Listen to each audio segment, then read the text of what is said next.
আজকের next part 2 number lesson 2 is pretty simple. আপনার পুরনো জিনিস, একটাই মাত্র নতুন টপিক আছে, আমরা সেটা নিয়ে আসবো। দি ওয়াও অ্যাজ এ লেটার, একটা অক্ষর হিসেবে, এবং অ্যাজ এ ওয়ার্ড, দুইভাবে আমরা দেখবো। আপনার এটা দুইভাবে ইউজ করা যায়। তো আমরা একটা এক্সাম্পল দেখি, কনসেপ্টস অ্যান্ড এক্সাম্পলস। ওয়াও আমাদের শব্দ হিসেবে এবং অক্ষর হিসেবে আমরা এটা ইউজ করতে পারি। এই সেন্টেন্স, এটা এখানে লাউ এন্ড ওয়ালাদুন, আপনি বলেন এখানে আমাদের ওয়াওটা অক্ষর হিসেবে না শব্দ হিসেবে আছে? অক্ষর হিসেবে আছে। অক্ষর হিসেবে আছে। লাউ একটা শব্দ, শব্দের সঙ্গে, জি, শব্দের একটা অ্যালফাবেট হিসেবে আছে। আচ্ছা, আর ওয়ালাদুন এখানে আমাদের আরেকটা অক্ষর আছে। এই দুটোই অক্ষর হিসেবে ব্যবহার করা হলো।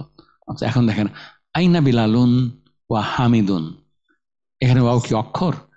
না স্যার, পার্টিকেল, এটা আতফ হিসেবে আছে, এটা কনজাংটিভ হিসেবে আছে। তাহলে আমরা এটাই আমরা দেখবো আজকের ক্লাসে, যে ওয়াওটাকে শব্দ হিসেবে ব্যবহার করা হয়, কিভাবে ইউজ করা হয়, কিভাবে ইউজ করা হয়। আমরা অলরেডি এই লেসনের আগেই আমরা দেখলাম যে এটা অ্যালং উইথ মিনিং হিসেবে ইউজ করা যায়। আর আমরা 3টে ডিফারেন্ট জিনিস আজকে পড়বো আমরা, subject to the availability of the time. আচ্ছা, ওয়াও শব্দ হিসেবে আমাদের 3টে ডিফারেন্ট টপিক নিয়ে আমরা আলাপ করব।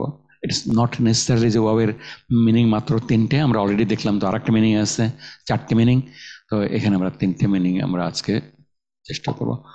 একটা হলো কনজাংশন, সংযোগকারী অব্যয়, আর একটা হলো হরফে জার, প্রিপোজিশন হিসেবে কাজ করে, ওয়াও প্রিপোজিশন হিসেবে কাজ করে। যখন ওথ হয়, আপনার শপথ হয়, মিনিং যখন শপথ হয় তখন এটা প্রিপোজিশন হিসেবে কাজ করে। তার মানে হলো পরের শব্দটা মাজরুর হয়ে যায়। আমরা সবগুলোর এক্সাম্পল দেখবো আমরা। আর আরেকটা হলো হাল। হালটা আমরা রেগুলারলি ক্লাসে ফর্মালি পড়িনি, আমরা বহুবার আসছে, কিন্তু আমরা ব্রিফলি চলে গেছি সেখান থেকে। আজকে আমরা একটু ডিটেলসে যাব, আর অবশ্য পরে আরো বইয়ের শেষের দিকে আমরা আরো ডিটেলসে যাব। এখানে ওয়াওয়ের সঙ্গে কানেক্টেড যে হালটা, সেই হালটার কথাই আমরা বলবো। হাল হলো অবস্থাবোধক শব্দ হিসেবে ওয়াও, আরেকটা হলো তার পদান্বয়ী অব্যয় প্রিপোজিশন, আরেকটা হলো সংযোগকারী অব্যয়। এই 3টে নিয়ে আমরা কাজ করব। টাইপ 1 ওয়াওয়ের শব্দ হিসেবে ওয়াওয়ের ব্যবহার, এবং টাইপ 1 সবচেয়ে সোজা কনজাংশন। আমরা কয়েকটা এক্সাম্পল দেখব। I want a book and a pen. আপনি একটু আরবি করেন। I want a book and a pen. জি স্যার, উরিদু, আচ্ছা, উরিদু কিতাবান কলামান। That's great. উরিদু কিতাবান কলামান, দ্যাটস রাইট। উরিদু, দ্যাটস ইট।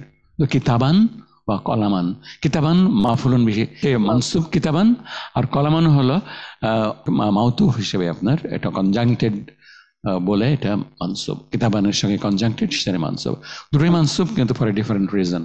উরিদু কিতাবান অবজেক্ট অ্যান্ড মানসুব, আর ওয়া কলামান অবজেক্ট না, কলামান কনজাংক্টেড টু কিতাবান, সেজন্য এটা মানসুব। ওকে,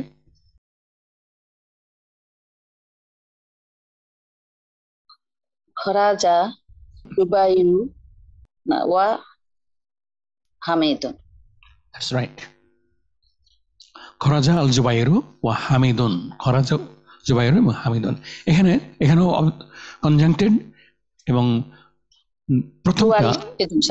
প্রথমটা ডুয়ার হিসেবে মারফু, আর পরেরটা কনজাংক্টেড হিসেবে মারফু।